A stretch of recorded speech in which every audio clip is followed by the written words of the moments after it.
Olá, muito boa noite. Sejam todos muito bem-vindos à nossa live de hoje, cujo tema é o que nós podemos aprender com a modernidade. Para quem não conhece a gente, eu sou a Paty. Eu sou o Ilquias. Aqui nesse perfil, nós ajudamos esposas evangélicas a salvar os seus casamentos, ainda que estejam à beira do divórcio.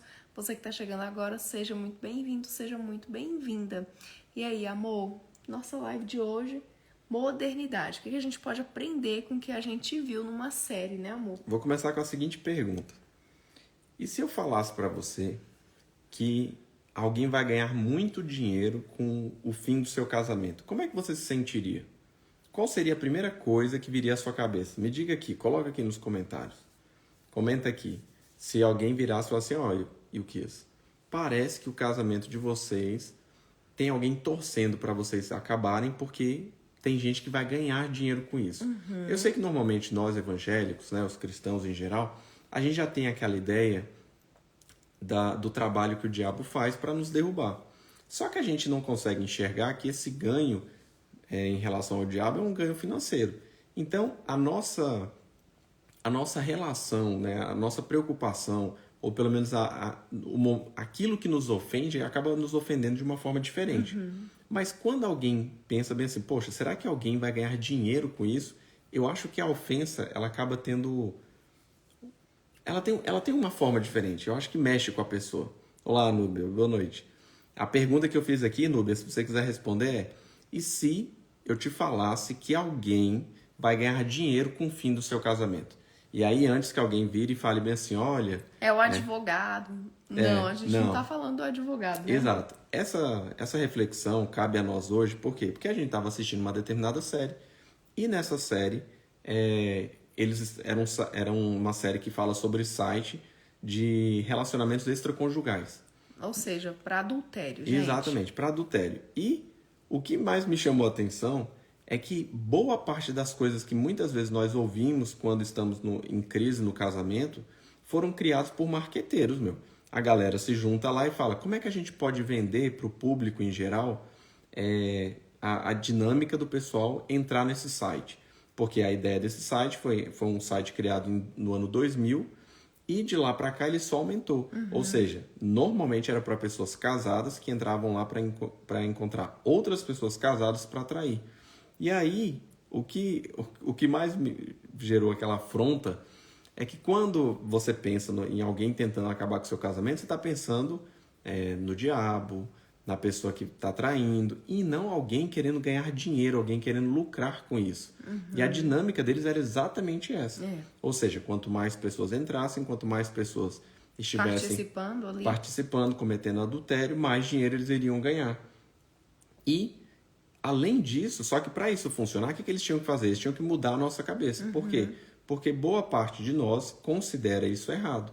E aí eles colocaram quais as ideias, né? Que são ideias que a gente escuta hoje, muitas vezes, e a pessoa nem sabe que foi criado por um marqueteiro. E às vezes escuta até com uma certa naturalidade. Às vezes Sim. você até usa em algum argumento seu ou de alguma forma essa ideia para te convencer ou para convencer outra pessoa. Só que você não sabe a origem dela, né, amor? Exatamente. Então, pense aqui, você no momento de crise, você escuta a seguinte ideia. Ah, não, todos merecemos sair da monótona vida de casado. É uma ideia que vem ali, você fala, poxa... Parece... É verdade, né? Não você tá fala... bom, não tá ruim, mas... por que eu vou viver desse jeito? Aí a outra ideia. Se você trai, então a culpa não é só sua, a culpa é do casal. Então os dois têm culpa. Então você pode fazer isso aí porque o seu marido, a sua esposa que te empurrou nessa direção. Aí o outro mito, né? A outra ideia deles lá. A vida é curta, por isso você tem que aproveitar. A outra, não. Às vezes a traição ela tem um efeito terapêutico. E a outra, não. Quando a mulher trai, ela está se libertando de todos esses dogmas, de tudo aquilo que a oprime. E por que eu estou contando exatamente isso aqui? Porque, ainda que você acredite em alguma dessas falas aqui, essas são as falas do diretor de vendas da empresa. Então, o que ele pensou? Olha, se a gente simplesmente ficar tentando vender o adultério por si só, ninguém vai comprar. Então, o que a gente tem que fazer? A gente tem que mudar não só o pensamento, mas o coração deles. E aí ele começa com essas ideias. Ou seja, ele fala, poxa, boa parte dos casamentos tem um período ali que é um período monótono. Vamos atacar ali em cima. Por quê? Porque a pessoa tem que buscar emoção fora do casamento. A pessoa, eu tenho que tirar. Por que a pessoa não trai? Porque ela vai sentir culpa. Então vamos tirar a culpa dela. Não, a culpa não é sua, a culpa é da vida, é do jeito que as coisas acontecem. A vida é curta, ou seja, todos nós sabemos da finitude, sabemos que em um determinado dia iremos morrer. Então o que ele fala? Vamos trabalhar em cima disso. Porque quando eu trago para a conversa que um dia a pessoa vai morrer, ela perde o senso da razoabilidade, ela perde a dinâmica da responsabilidade e ela simplesmente fala assim, não, eu tenho que fazer tudo que eu posso agora. Se joga, né? Exatamente. Ela quer se jogar na vida sem consequências e de qualquer forma mesmo, né? Exatamente. E da mesma forma, quando você vira e fala, não, isso aqui é terapêutico, tenha esse caso fora do seu casamento, por quê? Porque no final das contas isso aqui vai te ajudar, vai melhorar o seu eu interior. Vai melhorar a sua relação, seu interior, né? Sua vida. Não, e muitas vezes fala, não, vai salvar o seu casamento, né? E aí, por último, a libertação da mulher. O diretor, o criador do site, virava e falava bem assim, não, eu sou feminista, né? Eu sou um feminista, né? Por assim dizer, e tudo que eu estou fazendo é para libertar a mulher. Só que, na verdade, e aí o que é mais interessante, é que todos eles não faziam parte do site. Eles tinham o casamento deles tudo certinho, eles estavam casados já há muito tempo. Então, com as famílias estruturadas. Com as famílias estruturadas. E não utilizavam da própria plataforma que eles criaram. Exato. E aí, para vender para os outros, era uma coisa ótima. Não, isso aí, ó, é a liberdade. Vocês têm que romper tudo isso que eles colocaram sobre nós, né? Essas tradições, essas imposições. E aí você deve estar pensando, tá, Eukis, mas por que isso aí tem a ver com a nossa conversa aqui hoje? Porque como aqui é um perfil cristão, um perfil evangélico, o que mais nos chamou a atenção foi quando perguntaram para o diretor de vendas qual era o maior concorrente deles. E aí eles falaram o seguinte, o maior concorrente que nós temos é exatamente a Bíblia. E isso, chega a arrepiei, gente. E isso, assim, é impressionante se você for parar para pensar. Por quê? Porque o que ele está querendo dizer é a gente tem que derrotar a Bíblia porque a Bíblia diminui as nossas vendas. Ou seja, ele não está preocupado se aquilo ali realmente vai ajudar alguém. Ele não está preocupado se o que ele está falando é verdade. Ele está preocupado que existe um determinado livro e esse livro atrapalha no bom funcionamento dos negócios. Ou seja, a existência da Bíblia e a aplicação dela dificulta a vida deles quando o quesito é ganhar dinheiro. É muito triste, né, a gente pensar que a gente passa por um momento desse, em que padrão de santidade, de busca por moralidade, de fundamento ético está sendo combatido a ferro e fogo pela nossa cultura, pela nossa modernidade. Então, a modernidade, ela tá à nossa porta, ela bate e muitas vezes a gente dá vazão para isso, a gente permite com que ela faça parte da nossa vida sem a gente questionar, sem a gente colocar a razão da gente para funcionar, coloca só as emoções, o senso de vontade de viver uma aventura, uma inconsequência, o frio na barriga de estar fazendo o errado, sem noção, sem medir as consequências daquilo ali para a gente, para os nossos cônjuges ou para a família toda, né? Quem tem filho, para os filhos, para as mães, para todo mundo que está envolvido ali no ciclo conjugal de vocês. Como é triste a gente ver que a Bíblia, a palavra de Deus, ela vem sendo combatida dessa forma, né? Dentro ali de uma série, dentro de uma fala, as pessoas elas já não escondem mais essa necessidade que há de romper realmente com aquele padrão moral, com padrão ético, com padrão do que é correto e do que deve ser feito para manter um casamento realmente saudável, né? Então, por que a gente trouxe esse tema hoje para vocês? Justamente para que vocês estejam atentos. Os conceitos, eles entram no nosso casamento porque a gente, em algum momento, não está preparado com argumentos, né? Não está preparado emocionalmente para combater essas ideias que vão tomando de conta como se fosse algo natural e aceitável. E aí, depois, quem é que paga a conta? Você, sua família, né? Seus filhos, quem é que vai sofrer na pele as consequências de um divórcio? Você e sua família. Não é o diretor de uma série de cinema, né, que tá aqui colocando a prova o seu casamento com vistas a lucrar, a aumentar, a virar um milionário, um bilionário, simplesmente por estar fornecendo uma ferramenta para o pecado, uma legalidade que você abre para a sua relação se afundar de vez. E eu acho que uma coisa que você falou aí que eu achei interessante é que você falou do pecado.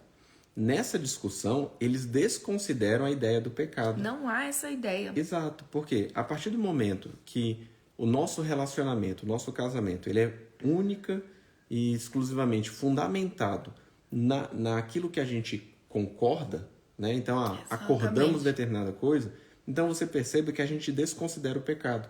Porque eu posso fazer um acordo com você sobre algo que é pecaminoso. Eu posso fazer algo, eu posso firmar um acordo com você, um compromisso com você sobre algo que Deus desaprova. E aí, eu achei interessante que nessa conversa aqui, em algum momento chega, não, ou a gente vai seguir aquilo que Deus fala por meio da Bíblia, ou a gente vai seguir aquilo que um determinado grupo falou, ó, desse jeito a gente vende mais. Pois é. Desse jeito aqui, as pessoas clicam mais.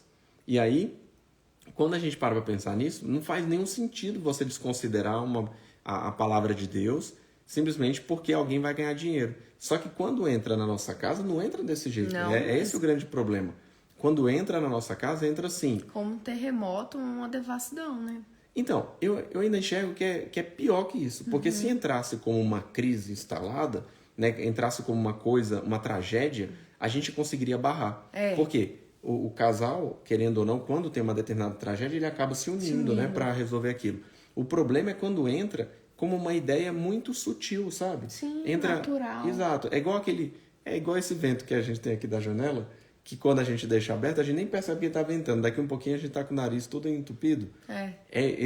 Exatamente. Eu enxergo que as ideias desse marketing aqui, que é um marketing um pouco mais agressivo, elas entram desse jeito. Por quê? Se eu estou no meio de uma crise no meu casamento, se a gente não está vivendo bem, o que a gente acaba buscando? A gente acaba buscando apoio em determinadas coisas que a gente já tem aqui na cabeça. Então, eu não vou querer ouvir que no momento que a gente está vivendo mal, eu tenho que te amar mesmo assim. Não, o que eu vou querer ouvir? Eu vou querer ouvir que se você não está fazendo por merecer, eu tenho o direito de buscar aquilo que eu mereço. Pois é, gente. Entendeu? Por isso que é tão importante a gente estar ali buscando, sempre estar confessando a Deus as nossas fragilidades, né? Buscando o arrependimento e, acima de tudo, vivendo com esperança de dias melhores.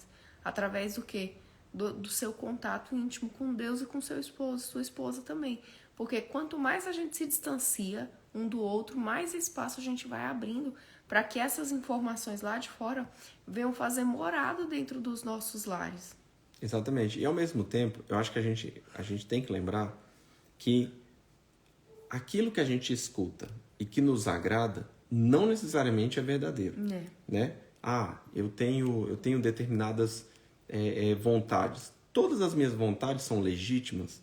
Todas as minhas vontades, elas estão livres da influência do pecado. Pois é. Para nós, evangélicos, a gente que acredita nesse tipo em toda a história da redenção, a gente tem que lembrar que o pecado, ele está o tempo todo influenciando na nossa forma de enxergar, no mundo que a gente vive. Na nossa tomada de decisão. Na nossa tomada de decisão. Então, quando a gente simplesmente desconsidera Deus, desconsidera o pecado na nossa influência de decidir as coisas, e a gente parte, joga para mim aqui que eu resolvo tudo, a gente incorre no erro de cair exatamente nessa linha aqui. E aí eu lembro que na hora da série o rapaz pergunta bem assim, o que está acontecendo com a moral nos Estados Unidos para que a gente tenha um número tão grande de filiados, né? E na época lá eles conseguiram, em 2015, eles conseguiram 37 milhões de pessoas inscritas. Né? Não é a pessoa que se inscreveu no Instagram, no YouTube, não é nada disso não. Eram pessoas que estavam participando do site.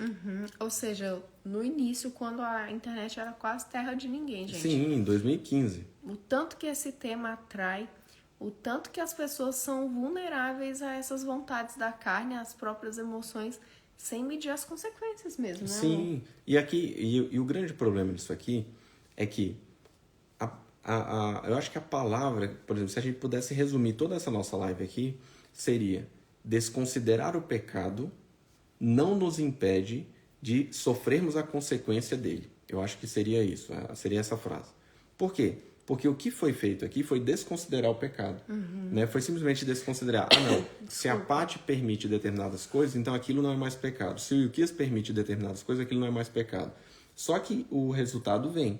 É lógico que na série eles estão abordando um outro lado. Né? A gente está abordando aqui uma coisa que, porque como a gente estuda muito sobre relacionamento, a gente está o tempo todo conversando com pessoas que entram em contato com a gente sabe o tanto que se tem uma coisa que dói no relacionamento é exatamente a traição.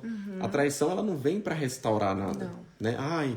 O nosso relacionamento está muito melhor depois que houve a traição. Se o seu relacionamento, se a sua percepção de melhora veio depois da traição, pense como não seria se não tivesse acontecido. Seria muito melhor. É evidente que existe restauração, salvação para o casamento quando acontece esse tipo de coisa.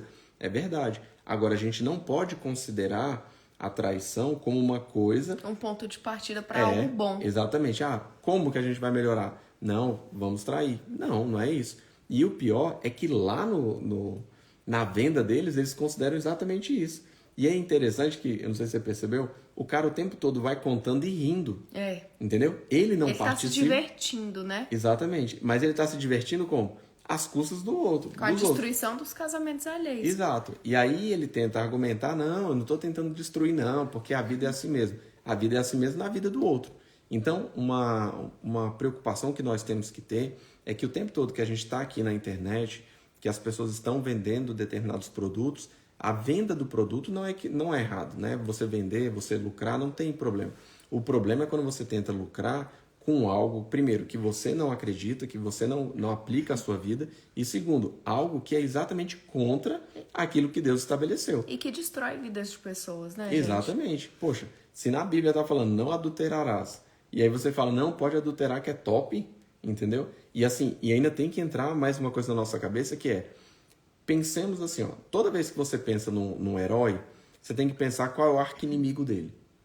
Se o arqui-inimigo de alguém é a Bíblia, que herói é esse? Você entendeu? E você sabe o que é o mais interessante que eu noto de todo esse contexto?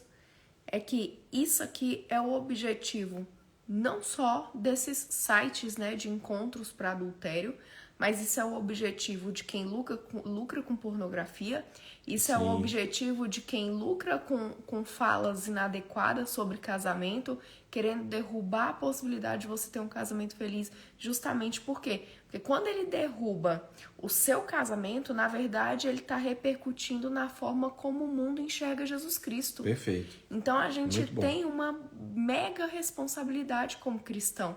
Dói muitas vezes viver na pele a crise? Dói. É difícil? É difícil.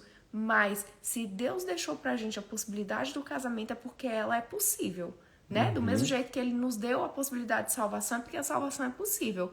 Agora, o nosso livre-arbítrio nos leva pra quê?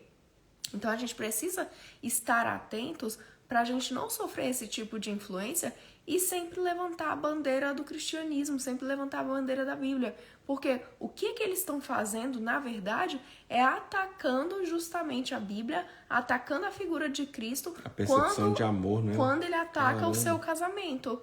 Então, se Deus é amor e ele ataca justamente a unidade que é a menina dos olhos de Deus, que é o casamento, tudo desmorona, porque se não há esse amor no casamento, não há razão de ser da figura de Cristo, já que há um comparativo.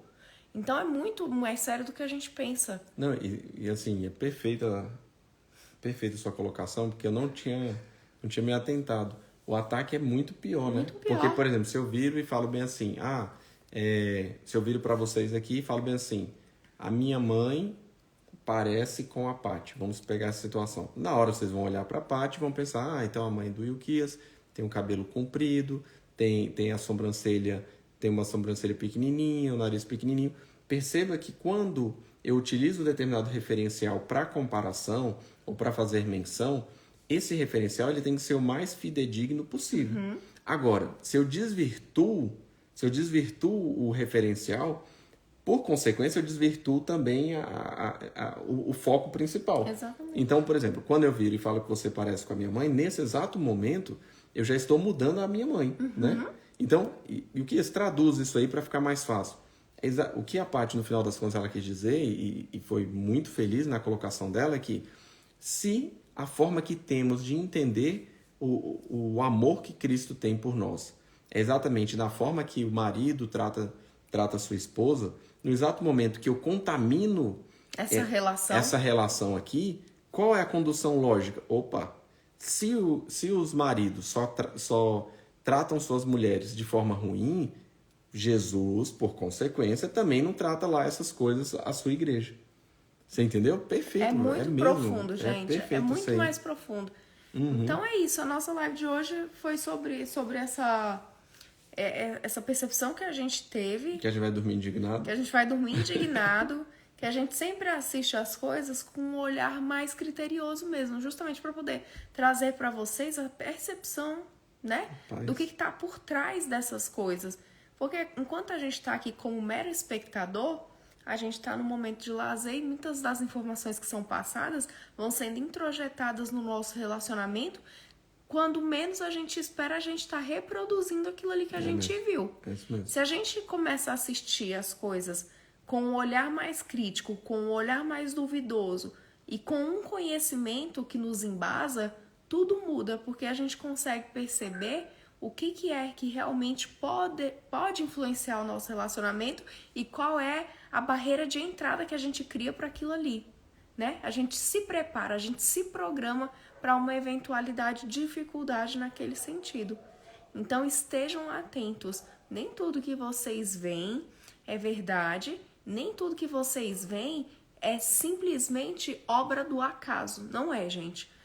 Os programas, muito bem pensado, né? Os programas de televisão, as ideias que têm sido levantadas na nossa sociedade, na nossa modernidade, elas são ideias feitas para destruir a família, são ideias feitas para destruírem as obras de Deus mesmo, o reflexo de Deus em nós.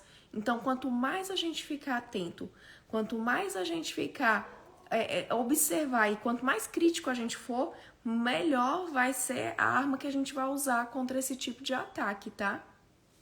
E eu acho que, só para complementar, quando a gente fala de ser crítico, não é resmungar. É comparar com as escrituras, né? Então, fiquei na dúvida. Procure na Bíblia, né? Ilquias, mas lá tem tudo? Não, tem o suficiente. Entendeu? É isso. Então, a partir do momento que você fica com uma determinada dúvida, viu uma determinada ideia, que parece uma ideia um pouco meio complicada, compare, procure, entendeu? Se informe. E é isso. Vamos dormir indignados. Gente, muito boa noite pra vocês. Fiquem com Deus e até amanhã, se Deus quiser, viu? Até mais, pessoal. Tchau.